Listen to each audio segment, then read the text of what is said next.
नमस्कार, मी सुमित जगदाळे. जनवार्तामध्ये आपल्या सर्वांचं स्वागत. पाहूयात पुण्यातील काही विशेष घडामोडी.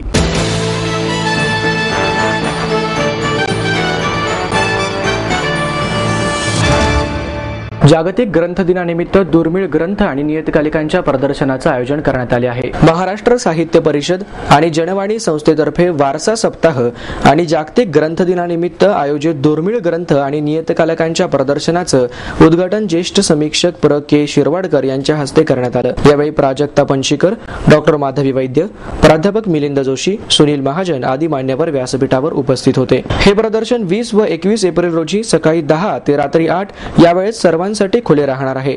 या प्रदर्शनात 19व्या आणि 20व्या शतकातील 300हून अधिक दुर्मिळ ग्रंथ, 50हून अधिक दुर्मिळ नियतकालिके पाहायला मिळणार आहेत.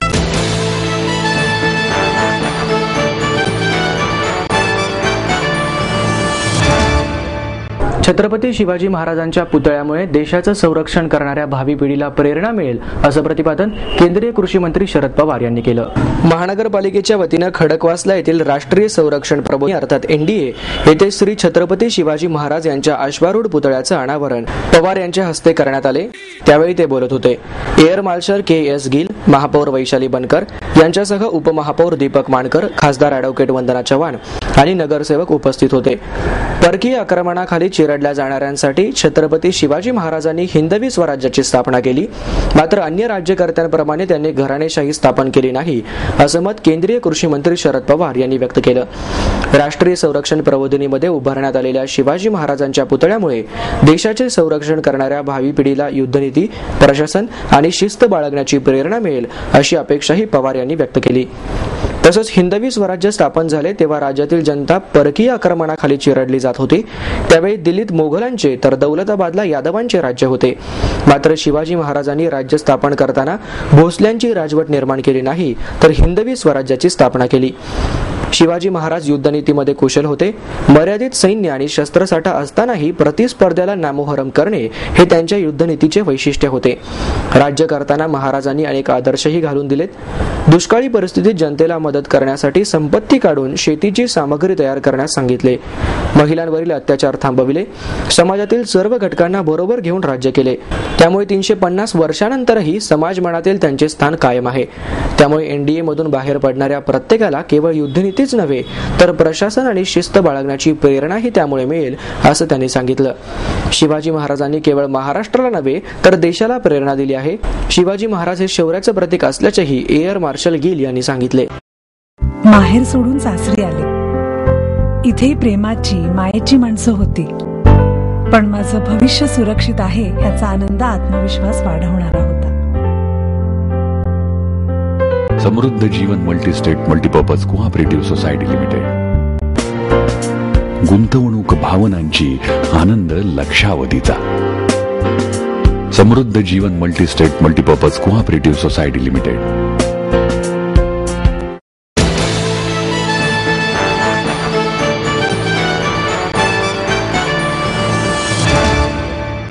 जागतिक सर्कस दिनानिमित्त आयोजित रॅम्बो सर्कसच्या कलाकारांची शोभायात्रा काढण्यात आली. या शोभायात्रेमध्ये रॅम्बो सर्कसमधील कलाकार आणि पुण्यातील अनाथ हिंदू शाळेतील मुली सहभागी झाल्या. देशात दरवर्षी एप्रिल महिन्याच्या 3ऱ्या शनिवारी सर्कस दिन साजरा केला जातो. त्यानिमित्त ही शोभायात्रा काढण्यात आली. या शोभायात्रेची सुरुवात सर्कसमधील कलाकारांनी घंटा वाजवून आणि आकाशात फुगे सोडून केली. आय लव्ह सर्कस आणि वी वॉन्ट सर्कस असं म्हणत या कलाकारांनी सर्कस दिनाचा आनंद उत्साहात साजरा केला. यावेळी सर्कसमधील कलाकारांनी सर्कसची विविध प्रात्यक्षिकं सादर केली. सर्कस दिनानिमित्त ही सर्कस 20 आणि 21 एप्रिल रोजी AISSPMSच्या मैदानावर दाखवण्यात येणार आहे.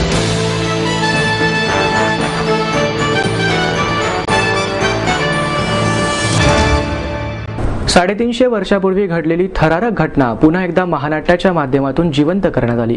चैत्र शुद्ध अष्टमीला म्हणजेच 18 एप्रिलला लाल महालातील घडलेल्या थरारक प्रसंगाला 350 वर्ष पूर्ण झाली. या निमित्तानं इतिहासप्रेमी मंडळातर्फे शनिवारवाड्याच्या पटांगणावर लाल महालातील शिवतांडव हे महानाट्य आयोजित करण्यात आले. यात डॉ. अमोल कोल्हे यांनी शिवाजी महाराजांची भूमिका साकारली होती. शिवाजी महाराजांचे जीवन अनेक पराक्रमी घटनांनी भरलेले आहे. त्यातलाच एक प्रसंग म्हणजे लाल महालातील हल्ला. 350 वर्षांनी या महालात घडलेली थरारक घटना पुन्हा एकदा महानाट्याच्या माध्यमातून जिवंत झाली आणि प्रेक्षकांनी हर हर महादेव, जय शिवाजी, जय भवानी अशा घोषणा देत शिवाजी महाराजांच्या शौर्याला सलाम केला. अफजल खानाच्या वधानं महानाट्याचा प्रारंभ झाला. सुरुवातीलाच प्रेक्षकांच्या अंगावर शहारे उमटले आणि महाराजांच्या शौर्याचे दर्शनही झाले. मोगलाच्या वेगवेगळ्या कारवाया सुरू झाल्या. शाहिस्ते खान लाल महालातून शिरला होता. त्याला तेथून हाकलून लावण्यासाठी महाराजांनी कनिमी गाव्याचा वापर केला. दोघांमध्ये झालेल्या युद्धात शाहिस्ते खानाची बोटे तुटली आणि शाहिस्ते खान पुणे सोडून पळून गेला. या प्रसंगाला यावेळी उजाळा दिला.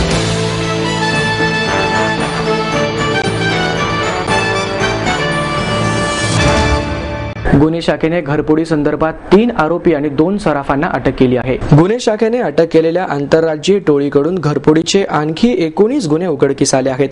यापूर्वी त्यांच्याकडून 28 गुन्हे उघडकीस आले असून 21,25,000 रुपयांचा एवज जप्त करण्यात आला आहे. जुबेर उर्फ समीर जमीन खान, राहणार गुजरात, रुपेश बबन काची, राहणार मंगळवारपेठ, मनोज उर्फ मन्या पवार, राहणार दांडेकर पूल अशी अटक केलेल्या आरोपींची नावे आहेत. त्यांना अप्सरा टॉकीजच्या जवळून 27 मार्च रोजी पोलिसांनी अटक केली. त्याचबरोबर त्यांच्याकडून घरफोडीतील दागिने विकत घेणाऱ्या गोपाळराम हेमताजी प्रजापती, कृष्णा ज्वेलर्स व प्रवीण देवीचंद जैन, गुमानमल अँड सन्स या 2 सोनारांनाही अटक करण्यात आली. पोलिसांनी त्यांच्याकडे केलेल्या चौकशीमध्ये एकूण घरफोडीचे 48 गुन्हे उघडकीस आले आहेत. बिवेवाडी, मार्केट यार्ड, स्वारगेट, सहकारनगर, दत्तवाडी, शिवाजीनगर, सांगवी, येरवडा, विश्रांतवाडी, विमाननगर, लष्कर, बंड गार्डन, कोरेगाव पार्क, भारती विद्यापीठ, वारजे माळवाडी आणि कोथरूड अशा 48 घरफोड्या उघडकीस आल्या आहेत, अशी माहिती सहाय्यक पोलीस आयुक्त राजेंद्र भामरे यांनी दिली. या कारवाईमध्ये सहाय्यक पोलीस आयुक्त निरीक्षक राजन जगदाळे, कारभारी हांडोरे, राजेंद्र सुर्वे, मधुकर पवार, संजय दळवी, केरनाथ कांबळे, हरिभाऊ रणपिसे, संतोष पागार, किरण लांडगे, किरण खोडे, सुधीर घोटकुले, संतोष सावंत, विजय डोलारे, अंकुश पवार, प्रवीण जाधव यांनी सहभाग घेतला. आई वडिलांनी पै पै जमवून मला शिकवण्याचा निर्णय घेतलेला कळत होता. माझ्या उच्च शिक्षणासाठी त्यांनी मला कायमचा आधार मिळवून दिला होता. त्यांनी स्वतःसाठी कधीच काही केलं नाही, पण माझ्यासाठी Samruddha Jeevan multistate multipurpose cooperative society limited. गुंतवणूक भावनांची, आनंद लक्षावधीचा. Samruddha Jeevan multistate multipurpose cooperative society limited.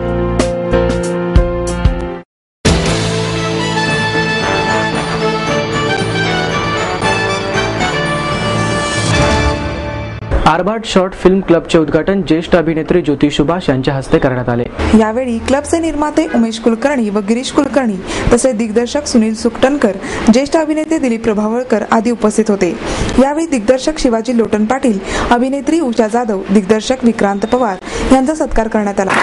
यानंतर मणी कौल यांचा बिफोर माय आईज हा लघुपट, उमेश कुलकर्णी यांचा 3 ऑफ अस व विक्रांत पवार दिग्दर्शित कातळ हे लघुपट दाखवण्यात आले. उमेश कुलकर्णी म्हणाले, लघुपट हे केवळ चित्रपटाची पूर्व पायरी नसून ते एक स्वतंत्र ऊर्जा देणारे माध्यम आहे. या क्षेत्रातही नवीन दिग्दर्शक काही करू पाहत आहेत. त्यांना पुरस्काराने गौरवून प्रोत्साहित करण्याचे उपक्रम खरोखर कौतुकास्पद आहेत. गिरीश कुलकर्णी म्हणाले, लघुपट या माध्यमाची जाण वाढावी या इच्छेने हा क्लब स्थापन करीत आहोत. आम्ही खूप काही सामाजिक काम करणारी माणसे नाही, त्यामुळे सकस भूमिका समज वाढावी म्हणून फक्त 1 वर्षासाठी हा उपक्रम राबवत आहोत.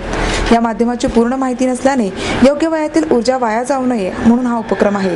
उषा जाधव म्हणाल्या, लघुपटाला व्यासपीठ मिळणे आवश्यक आहे. लघुपट कसे बनवावे, कुठे मांडावे याची माहिती नव्या दिग्दर्शकांना मिळणे गरजेचे आहे.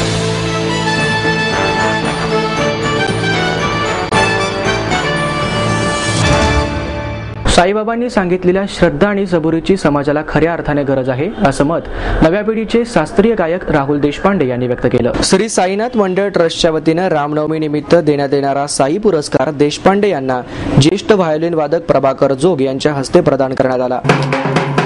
या प्रसंगी ते बोलत होते. यावेळी आमदार गिरीश बापट, नगरसेवक हेमंत रासने, ट्रस्टचे अध्यक्ष अमर हिमशिखरे, पियुष शहा आदी उपस्थित होते. मानपत्र, पुणेरी पगडी, फळांची टोपली, शाल आणि रोख रक्कम व साईबाबांची मूर्ती असं या पुरस्काराचं स्वरूप होतं. देशपांडे म्हणाले, गाणे गाणे ही सोपी गोष्ट नाही.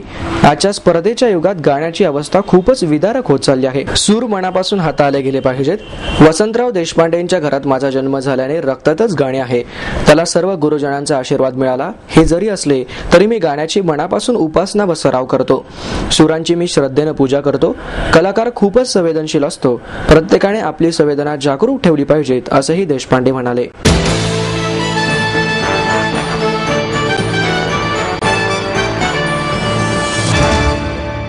कैलासवासी प्रभाकर प्राद्य स्मृती समिती आणि पुणे विद्यापीठाच्या संज्ञापन आणि वृत्तपत्र विद्या विभागाच्या वतीनं कैलासवासी प्रभाकर प्राद्य स्मृती व्याख्यानमालेचे आयोजन करण्यात आले. रेडिओचा भूतकाळ, वर्तमान काळ आणि भविष्यकाळ यांचा ओघवत्या आणि शैलीदार हिंदी भाषेत त्यांनी आढावा घेतला. कार्यक्रमाच्या सादरीकरणावेळी येणारे विनोदी अनुभव यावेळी त्यांनी सांगितले.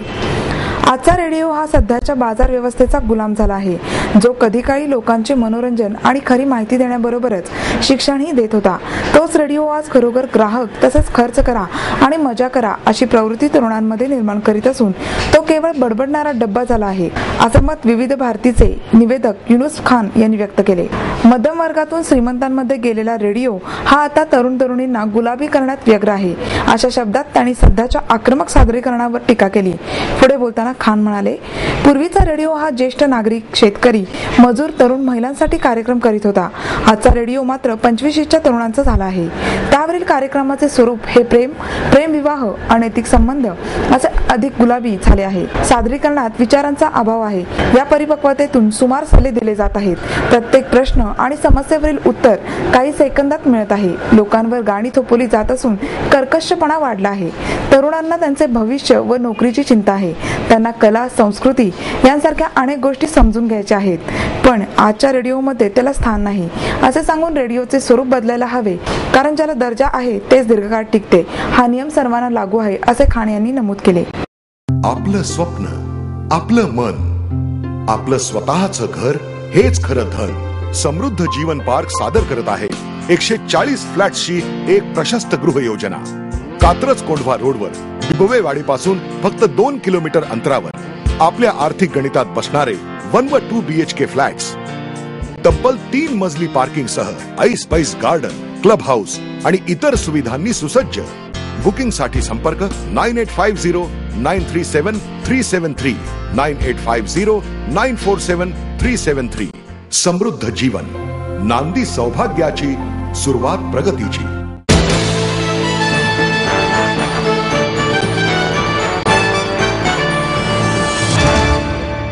याबरोबरच आजचं बातमीपत्र संपलं. उद्या पुन्हा भेटूया याच वेळी. नमस्कार.